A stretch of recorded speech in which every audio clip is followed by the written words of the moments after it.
So it gives me great pleasure to welcome you all to the next video in our installment where we are getting to know the editors, the subject editors, the topic editors of the journal Chemical Engineering Research and Design.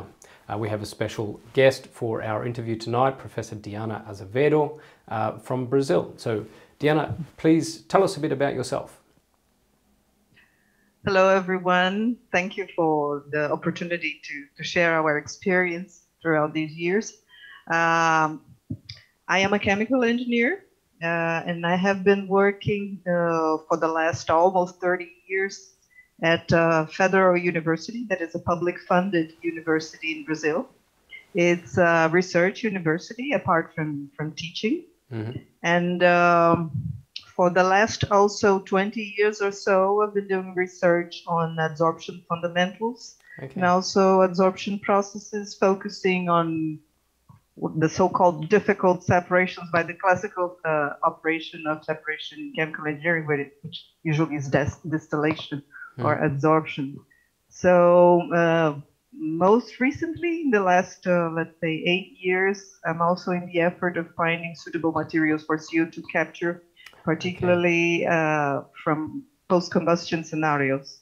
Okay. So that's about it, I think. That's a very good introduction and a very sort of rounded summary of what you're interested in and what you're doing. So can you tell us a little bit about how you came to be involved with the journal? So how long have you been handling manuscripts, and which type of manuscripts do you typically handle? I believe I was invited about 6 years ago, 2015, and I was a bit surprised. I don't know how my name came through. Very likely there was a previous associate editor who was stepping out, and I believe it was Paul Webley from Australia. Yeah. And then he may have been asked to suggest a few names to succeed him, and to go after him. And yeah, I was a bit surprised actually, because I had editorial experience in Brazilian journals, although they publish in English and have an international outreach, but essentially Brazilian ones. So it was, a very flattering and honoring invitation for this position. When I make these interviews with editors from all around the world, so just to be clear, you and I have never met in person before. We're doing this interview via Zoom today. But you and I both know Paul Webley very well. So my first academic job was at Monash University in Australia, and my boss, the guy who basically recruited me, who gave me the job, was Paul Webley. And when you started to introduce yourself and you talked about the topics and then moving into more recently materials, I thought, wow, that's a really similar profile to Paul Webley. So that's... Yes, as a matter of fact, he's involved in a group that has Brazilian funding for international collaboration. Okay. And it's around the big topic of CO2 capture and conversion. Yeah. And he's one of our partners. So this topic is now really massive all around the world. So, I've also been in the field of gas separation for some time, but with a focus on membranes. And maybe 10 or even 15 years ago, CO2 separation was a big topic, and like post-combustion capture and like what you've talked about as well. But it was always with a focus on compression and putting it under the ground, or in depleted oil fields. But now this has radically changed. Now there's a very big focus on actually providing CO2 as a feedstock for other processes. So it's a beautiful circular concept, but it's become very, very urgent and a very big topic here in Europe, and by the sounds of it in Brazil as well. So it's great to see these topics come back. Yeah, we have I'm interacting with my colleague because we share the same lab facility, and he's been working on that too. I mean, CO2 conversion, essentially hydrogenating it catalytically. Yep. And particularly in our region, we have a government effort now to establish a hydrogen hub. Okay. So, parallel efforts of changing the energy vector, but at the same time, we need hydrogen if we want to convert CO2 Yeah, in yeah, most cases. yeah, yeah. So I guess a lot of chemical engineers would already be well aware of this, but for some of our viewers that are not so aware, maybe you could just explain that concept very quickly, the concept that you do need hydrogen for hydrogenation of CO2 if you want to make a product from it.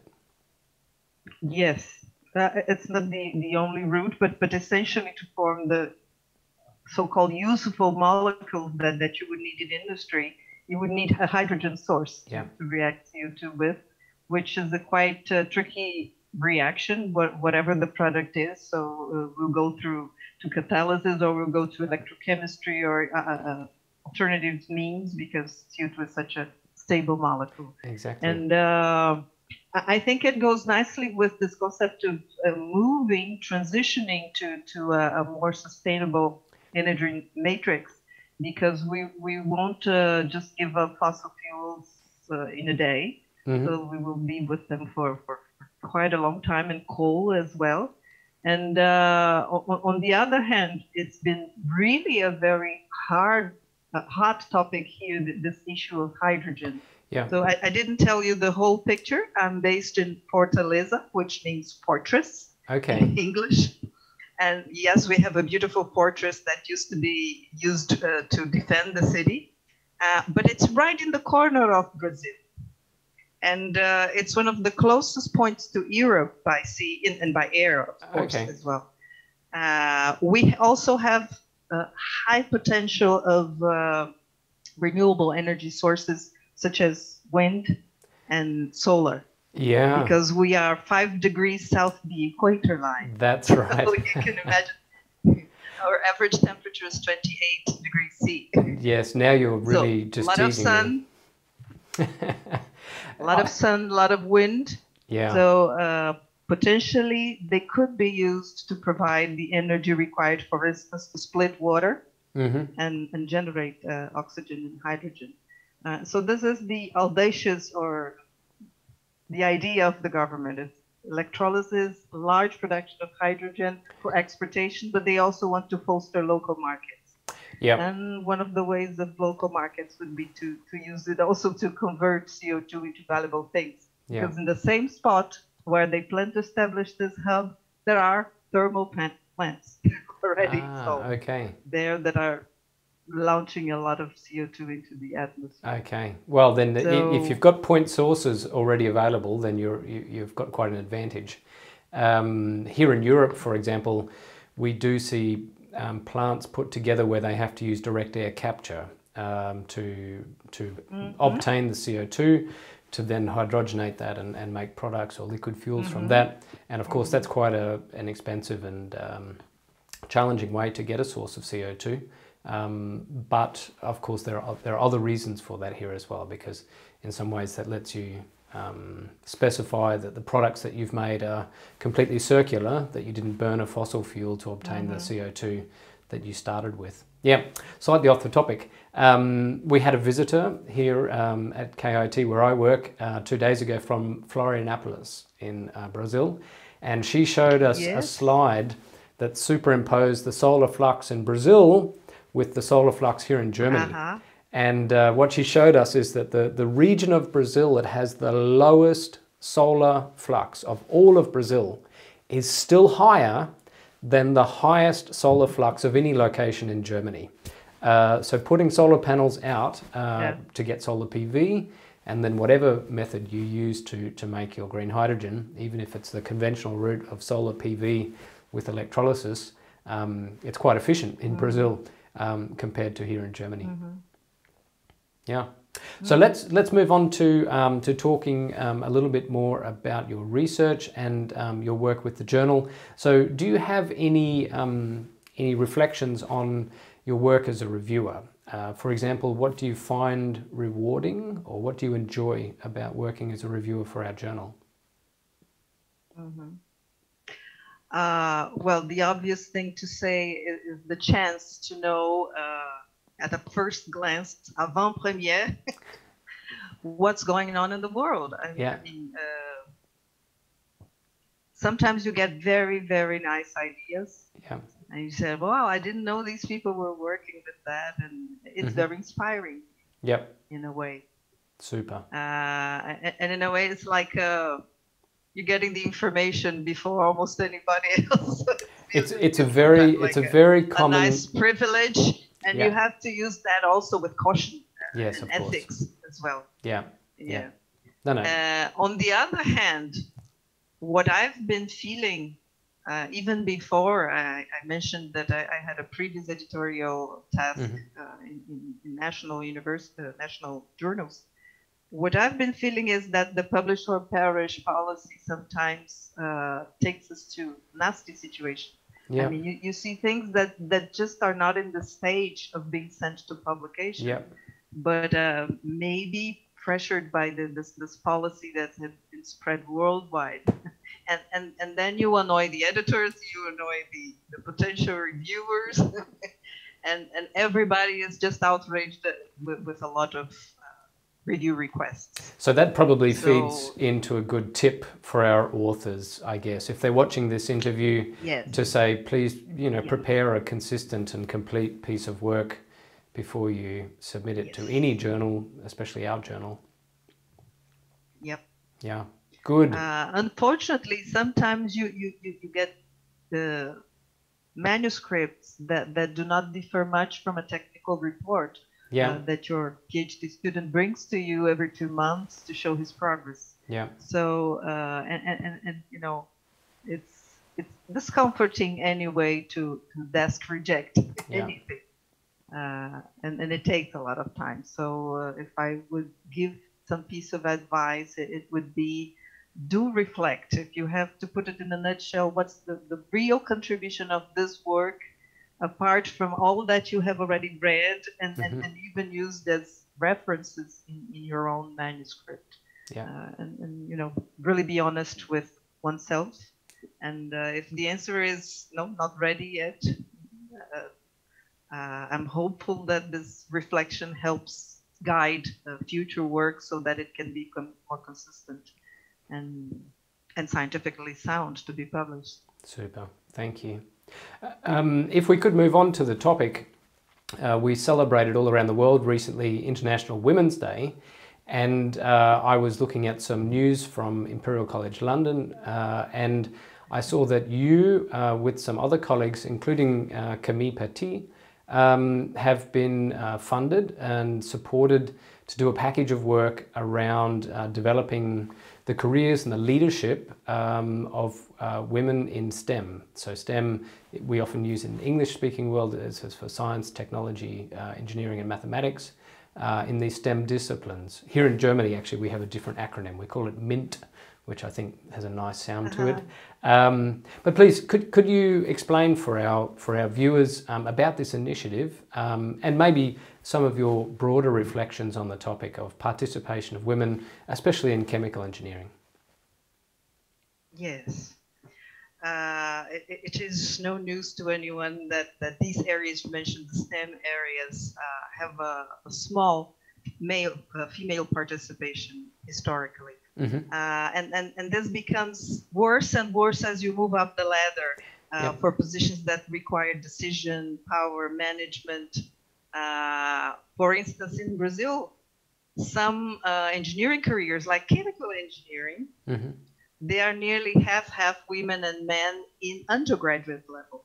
So at the university, you may find more or less the situation, as well as other traditional areas like food engineering, environmental engineering.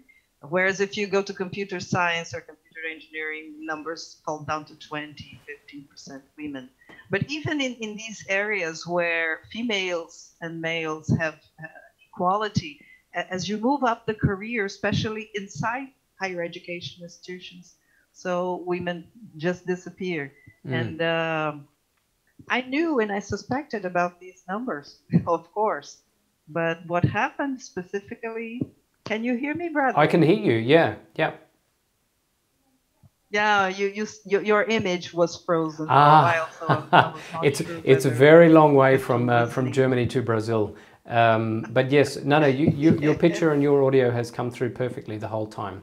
Yeah.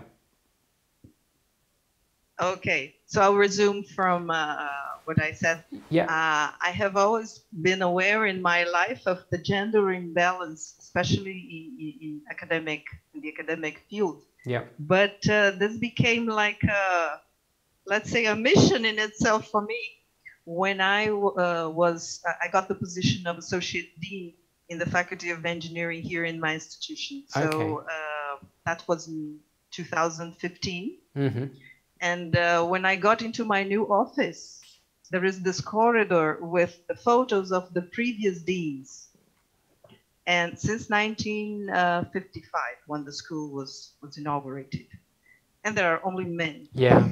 So yeah. this was the one thing that struck me. And after that, of course, all my female colleagues looked at me and said, wow, you are the first one to be there. And I started wondering why. Yeah. And all these reflections made me, or at least stimulated me to have some initiatives or some tiny moves within my own school, so that girls could see that, a lady can manage. Yes. Yeah. And specifically with Imperial College, what happened was that the British Council, I think it frequently has these types of calls. That's but right. I was fortunate to hear the news from a recent provost that was created in my institution, as the Provost of International Affairs, Mm-hmm. specifically to care for international affairs. So they found it an opportunity to internationalize the university. And since I was, the lady who has a position, they sent me this announcement. And I happened to know Camille from conferences that Mm-hmm. we both attend. And since this has no direct connection with our research interests, although they're common, I challenged her. I said, listen, we have this opportunity to get close together. Yeah. Not exactly for adsorption science, at least for now, but for a topic that interests me personally. She said, oh, let's go for it, because it should be the Imperial's initiative. It's the leader institution who invites 2 Brazilian institutions, and I volunteered to be one of those. And fortunately, we had the proposal approved. Actually, they approved 2 more projects than the initial plan, because there was a large number of applications. Oh, that's very good to hear, actually, that there's a lot of applications and that they found some extra funding. Yeah. Yes. Well, the main purpose, in principle, it's a short project. It's going to last this year of 2022. But the initial objective is for the British institutions to share with the Brazilian institutions the lessons learned in terms of diversity, inclusion, and particularly gender balance inside the higher education institutions. Okay. So they have this organism called Athena Swan Charter. I know it very well. Yep, from my time working yes. in the UK. Yeah. So as I could understand, it kind of classifies the policies that the institutions carry out in terms of quality, diversity, and inclusion, and gives them a stamp. Yes. And Imperial is silver. Yeah. I think you can have a stamp at the institution level, and you can even have a stamp at a department level as well. Department level, yes. Yeah. So I was told. Yeah. It seems that chemistry department is gold, but Imperial as a whole is silver. Yeah. And so that's the objective. I mean, to share some of the moves they did, and it's not so straightforward, because especially public funded universities in Brazil are under the same laws, let's say, and if you want to make a huge change like establishing quotas for women, that's a long way to go. Yeah. But I believe there are smaller initiatives that can be undertaken. For instance, here in Brazil, the main funding agency for graduate grants, fellowships, they have decided to give 4 additional months, other than the regular 4-year period or 2-year period, depending whether it's a master or PhD, for ladies who get pregnant during the Okay. period that they are students. That's a positive So step. this is, Yeah. it's a tiny step, but a giant leap, let's say, Yeah. for the ones that are affected. Yeah. Also, in grant proposals, now I'm talking about senior scholars. Also, if you have had children during the period of evaluation, so Yeah. then they can extend the period of assessment of your performance, not only restricted to the period where the deliveries happened. So tiny moves, but they were really the result of, I think, lots of debate. These things, change is never easy, Yeah. and some people always resist change. But I think that you have the overwhelming support by the fact that you're right, by the fact that there should be better representation of the genders and other aspects of diversity at every level, from undergraduate to the presidents and vice chancellors of our universities. So you are pushing in the right direction, and I really do hope that your colleagues and your peers and your students and your politicians join in that push there in Brazil. I do hope you learned some interesting things from Imperial and from the British partners, but I'm sure they will learn things from you as well, even if it's structured as a way of transferring knowledge from the UK to Brazil. It's inevitable that a two-way exchange will happen. So I think that that's wonderful. So how will it happen? Will some colleagues from the UK will travel there to Brazil, or it's all done via Zoom calls? Yes, there will still be a lot of webinars. Yes. Because money would not be enough for a huge number of people. So we have a program of webinars and tutorials, essentially, because we're going to be taught, let's say, how to assess our data. Okay. In order to identify what the bottlenecks are. It seems, if you don't do that, like a huge effort and you don't know where to start. So what they intend is to provide some method to it, so that you can diagnose the situation and really pinpoint the bottlenecks of the process. What are, again, these tiny measurements, affirmative actions that could be undertaken and provide a huge impact on a more balanced situation in terms of gender. Good. Well, look, I really I hope the project goes well, but of course it's just 1 year out of a long effort, and that's happened in the past and hopefully continues in the future.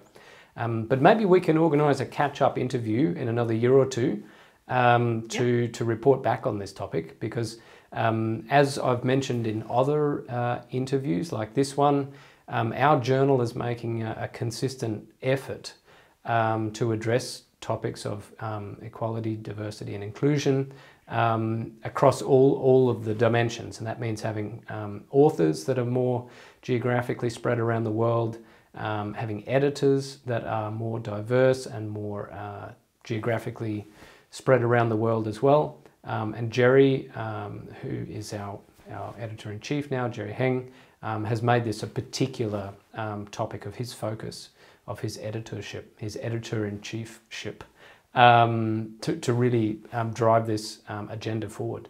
And when I talk... Sorry to interrupt you. Talking about tiny, just before I don't forget, talking about tiny measurements. And talking about Paul Webley. Paul Webley was the chair of the Conference on Fundamentals of Absorption, which is the mainstream conference of our field in 2019. And by then he invited me for a plenary lecture.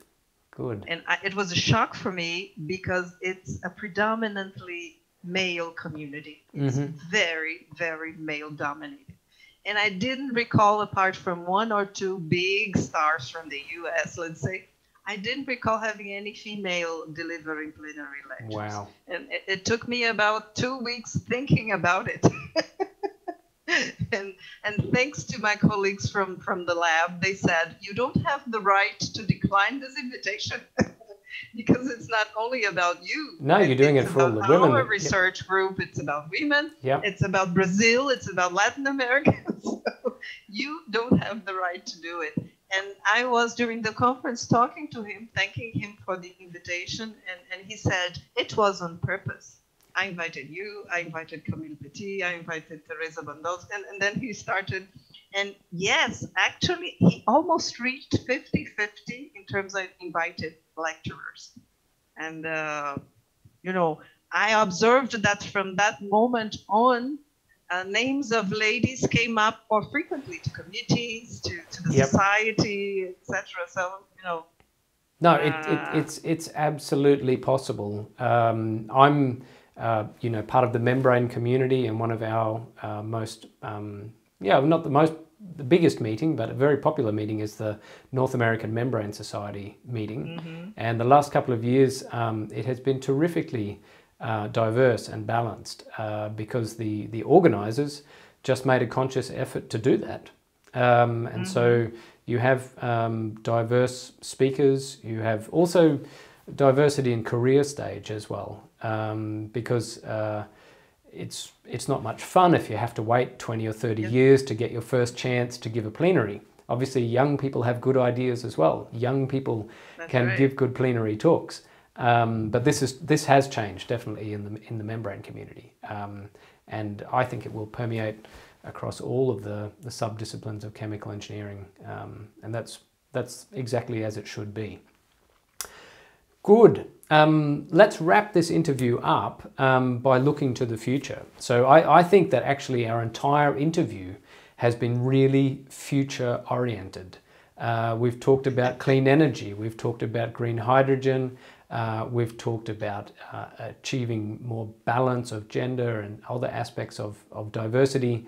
So what's your vision for chemical engineering for the future? Where do you see things going, or what positive message would you like to give our viewers?